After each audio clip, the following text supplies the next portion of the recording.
और एनडीएमसी और कैंट के इलाकों को छोड़ देते हैं तो लगभग 1484 में से 1400 वर्ग किलोमीटर लगभग 95% क्षेत्र इसकी जिम्मेदारी दिल्ली नगर निगम के ये 3 बांटे गए निगमों की है। लगभग 1,20,000 कर्मचारी ये सिविक सेवाओं की जिम्मेदारियों का निर्वहन करते हैं। मैं ये इसलिए बताता हूं कि इसी से तीनों नगर निगमों का सुचारू रूप से काम करना कितना महत्वपूर्ण है वो स्पष्ट हो जाता है। राजधानी के अंदर ही राष्ट्रपति भवन, सर्वोच्च अदालत, प्रधानमंत्री कार्यालय, प्रधानमंत्री निवास, ढेर सारे देशों के राजदूतों के निवास, उनके कार्यालय, और जब भी राष्ट्राध्यक्ष किसी भी देश के आते हैं तो राजधानी की उनकी मुलाकात बहुत स्वाभाविक बनती है। उस स्थिति में राजधानी की सिविक सेवाओं का महत्व और बढ़ जाता है। वो सुचारू रूप से चालू रहे, वो नागरिकों के लिए, दिल्ली के नागरिकों के लिए और देश के लिए भी इतना ही महत्वपूर्ण है। मान्यवर, इस संशोधन जो मैं लेकर आया हूं उस पर बाद में सभी सभासदों से इनके विचार सुनने के बाद मैं जवाब दूंगा।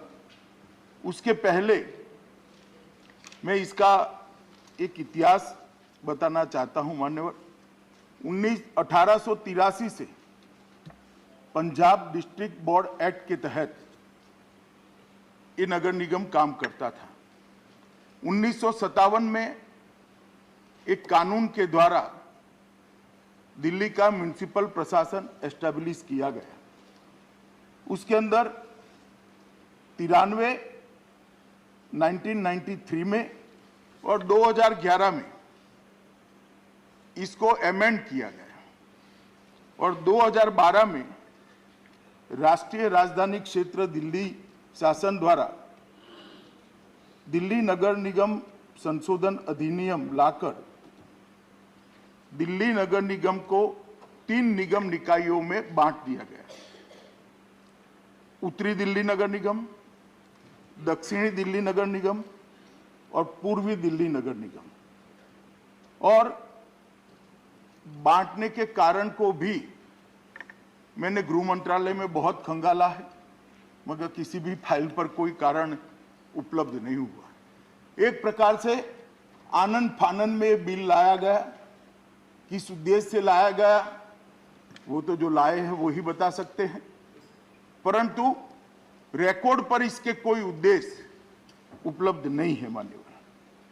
मान्यवर 10 साल हो गए। जो अनुभव आया है ये अलग प्रकार का है। स्वाभाविक रूप से जब ये निगम बांटे गए होंगे, बंटवारा हुआ होगा, उद्देश्य अच्छा ही होगा, सेवाओं के सुधार का होगा, दिल्ली की सिविक सेवाएं और मजबूत हो वो होगा, परंतु परिणाम ऐसा नहीं आया। और परिणाम ऐसा ना आने के कारण क्या है? इसमें 4 मुख्य कारण नजर में आए हैं। एक तो तीनों नगर निगमों द्वारा जो नीतियां अपनाई जा रही है वो अलग अलग है। तो एक ही शहर में नीतियों की दृष्टि से एक वाक्यता नहीं है। और वो क्यों नहीं है? क्योंकि तीनों नगर निगमों को जब बांटा गया तब उसके वित्तीय संसाधन और दायित्व का ठीक से आकलन नहीं किया गया। मैं सभी रिकॉर्ड देखकर जिम्मेदारी के साथ इस सदन को बता सकता हूं कि 2 नगर निगम तो वित्तीय रूप से सस्टेन ही नहीं हो सकते। इस प्रकार से उसका बंटवारा किया गया। अब जब वित्तीय रूप से सस्टेन नहीं हो सकते हैं, वो अपना काम नहीं कर सकते हैं, तो उनको टैक्स को रिस्ट्रक्चर करना पड़ेगा, नीतियों में भी बदलाव लाना पड़ेगा, क्योंकि अपने आप को रोज चलाना है। तो एक ही शहर में अलग अलग प्रकार के नीति नियमों से तीनों निगम चलते हैं। कार्मिकों की सेवा की स्थितियों में भी असमानता है। इसके कारण बहुत गहरा असंतोष तीनों निगम के कार्मिकों के बीच में है। और मैं कहना चाहूंगा मान्यवर कि ये अच्छी स्थिति नहीं है। और चौथा कारण भी कहना चाहता हूं, दिल्ली सरकार का सौतेली मां जैसा व्यवहार ये तीनों नगर निगमों को काम करने से अच्छे से स्वाभाविक है उनका विरोध, और मैं भी अपेक्षा करता हूं ऐसा ही होगा, करना भी चाहिए उनको। परंतु जब मैं बोलता हूं तो मैं इसके ठोस कारण दूंगा, और मेरा इनसे विनती है कि वो भी जवाब में बताएं कि सौतेली मां जैसा व्यवहार किया है या नहीं किया है। मैं आंकड़ों के साथ इस सदन के पटल पर रखूंगा, क्योंकि राजनीतिक उद्देश्य से अगर राज्य की सरकारें स्थानीय निकायों के साथ सौतेला व्यवहार करेगी तो ना पंचायती राज सफल होगा, ना अर्बन डेवलपमेंट के सारे निकाय सफल होंगे। इसको राजनीतिक दायरे से ऊपर उठकर जिसका जो अधिकार बनता है वो देना पड़ेगा। हम भी कई सारे राज्यों में सत्ता में हैं, कई सारे राज्यों में अलग विचारधारा की, अलग पार्टी की नीचे सत्ता है, कई म्युनिसिपल कॉर्पोरेशन में, कई जिला पंचायत में, कई म्युनिसिपालिटी में, कहीं पर भी हमने ऐसा व्यवहार नहीं देखा है। मान्यवर, मैं 16 साल की आयु से सार्वजनिक जीवन में, ढेर सारे आंकड़े मैंने भी स्टडी किए हैं, मगर मैं जब आंकड़े बताऊंगा, मैं चाहता हूं कि जिसको भी उस पर ऑब्जेक्शन हो मेरे स्टेटमेंट पर, वो सभी ने वास्तविकता सदन के पटल पर रखनी चाहिए। और इसके कारण लगभग 250 से ज्यादा बड़ी हड़तालें हुई है मान्यवर, 250 से ज्यादा। इसके पहले के 10 साल ले लेते हैं तो 2 बड़ी हड़तालें।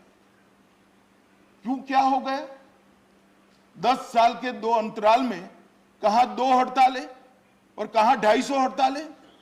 क्या हुआ है?